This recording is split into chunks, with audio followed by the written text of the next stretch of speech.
নমস্কার বন্ধুরা, তোমাদের সবাইকে কুকিং উইথ রি দেবনাথ চ্যানেলের পক্ষ থেকে অনেক অনেক অনেক স্বাগত। তো বন্ধুরা, তোমরা তো বিভিন্ন ধরনের পকোড়া খেয়েছো। কখনো কি পাট পাতার পকোড়া খেয়েছো?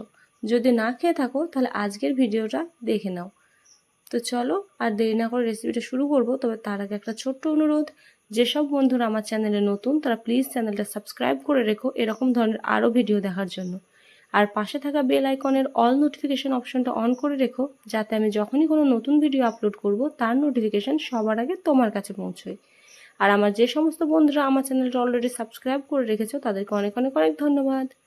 তো দেখো বন্ধুরা, পাট পাতা পকোড়া বানানোর জন্য সবার প্রথমে আমি নিয়েছি পাট পাতা। তো পাট পাতাগুলোকে আমি একটা একটা করে নিয়ে নিই।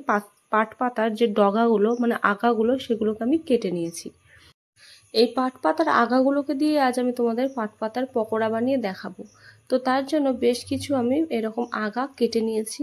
তারপর এবার এগুলোকে আমি খুব ভালোভাবে ধুয়ে নেব, দিয়ে তোমাদের পাট পাতার পকোড়া ভাজা দেখাবো। তো চলো পাট পাতাগুলোকে আমি ধুয়ে নিয়ে তারপর তোমাদের কাছে ফিরে আসছি।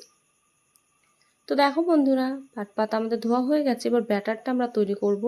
তার জন্য আমি এখানে দিয়ে দেব বেসন। তোমরা এখানে যে কোনো ধরনেরই বেসন নিতে পারো।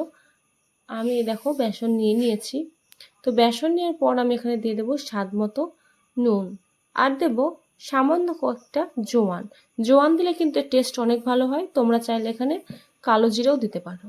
আর দিলাম হলুদ আর লঙ্কা গুঁড়ো। লঙ্কা গুঁড়োটা তোমরা তোমাদের স্বাদ অনুযায়ী দিও। যদি কেউ ঝাল বেশি পছন্দ করো তাহলে একটু বাড়িয়ে দিতে পারো।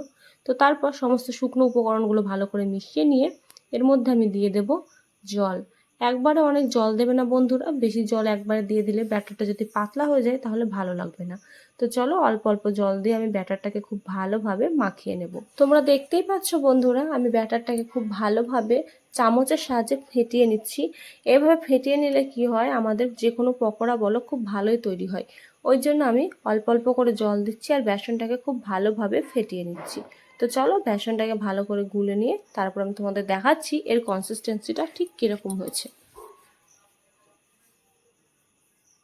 তো দেখতেই পাচ্ছ বন্ধুরা, আমার বেসনটা গোলা হয়ে গেছে আর এই কনসিস্টেন্সিটা কেমন লাগছে ঠিক এরকম তোমাদেরকেও করতে হবে। তোমরা চাইলে আর একটু পুরোও করতে পারো, তো আমি একটু পাতলাই করেছি। তো চলো এবার এগুলোকে ভেজে নেওয়া যাক। তার জন্য প্রথমে আমি এখানে একটা কড়াই নিয়ে নিয়েছি। এবার এতে আমি দিয়ে দেবো বেশ কিছুটা পরিমাণ সর্ষের তেল। যে কোনো পকোড়া কিন্তু এগুলো সর্ষের তেলে খুবই ভালো লাগে, তবে তোমরা চাইলে এখানে সাদা তেলও ব্যবহার করতে পারো। তো দেখো বন্ধুরা, আমি পকোড়াগুলো ভাজার জন্য এখানে পাট পাতার দুটো আকার নিয়ে নিয়েছি, যাতে আমাদের পকোড়াটা দেখতে অনেকটা বড় লাগে। তোমরা চাইলে এখানে একটাও পাতা মানে আগা নিতে পারো। তো এবার কি করব, এগুলোকে আমি খুব ভালোভাবে বেসনে চুবিয়ে নেব। চোবানোর পর দেখো উল্টে পাল্টে চুবিয়ে নেওয়ার পর যে এক্সট্রা বেসনটা সেটা আমি বাটিতে একটু মুছে নেব। তারপর পকোড়াগুলো আমি তেলে ছেড়ে দেব। তো দেখো পকোড়াগুলো আমি তেলে একটা একটা করে ছেড়ে দেব সব। তোমাদের আর একটাও ছেড়ে দেখাচ্ছি। তো দেখো আমি এইভাবে ভালোভাবে ডুবিয়ে নিয়ে এক্সট্রা যে বেসনটা সেটা বাটির গায়ে মুছে নিয়ে সেটা আমি তারপর তেলে ছেড়ে দিচ্ছি। তো দেখো এভাবে আমি 3টে পকোড়া ছেড়ে দিলাম। তোমরা যদি আরও অনেক তেল দাও তাহলে একসাথে আরও ছাড়তে পারবে। তো আমি অল্প তেলে এগুলো ভেজে নিচ্ছি, তাই 3টেই ছেড়েছি। তো এবার এগুলোকে আমি খুব ভালোভাবে উল্টে পাল্টে একটু ব্রাউন করে ভেজে নেব। তাতে কি হবে, এগুলো খুব ভালো মুচমুচে হবে। তো দেখো বন্ধুরা, খুব ভালোভাবে আমি এগুলোকে একটু ব্রাউন করে ভেজে নিয়েছি। কালারটা দেখো কতটা সুন্দর এসেছে, তোমরা নিশ্চয়ই ভিডিওটা দেখে বুঝতেই পারছো। তো এ পর্যায়ে এগুলোকে আমি তেল থেকে ছেঁকে তুলে নেব। তোমরা চাইলে এখানে স্ট্রেনারের সাহায্যে এগুলোকে ছেঁকে তুলতে পারো। আমি অল্প বলে খুন্তির সাহায্যে তেলটা প্রথমে ভালো করে ঝরিয়ে নিচ্ছি, তারপর একটা পাত্রে তুলে নিচ্ছি। তো চলো বন্ধুরা, এইভাবে বাকিগুলো ভেজে নিয়ে আমি ফিরে আসছি। তো দেখলে তো বন্ধুরা, কত সহজেই আমি বাড়িতে বানিয়ে ফেললাম পাট পাতার পকোড়া। এটা দেখতে খুবই সাধারণ হলেও এর স্বাদ কিন্তু খুবই অসাধারণ বন্ধুরা। তাই অবশ্যই বাড়িতে একবার রেসিপিটা ট্রাই করো আর বাড়ির সকলে মিলে উপভোগ করো এর স্বাদ। আর হ্যাঁ বন্ধুরা, আমার এই রেসিপিটা তোমাদের কেমন লাগলো অবশ্যই কমেন্টে জানিও কিন্তু।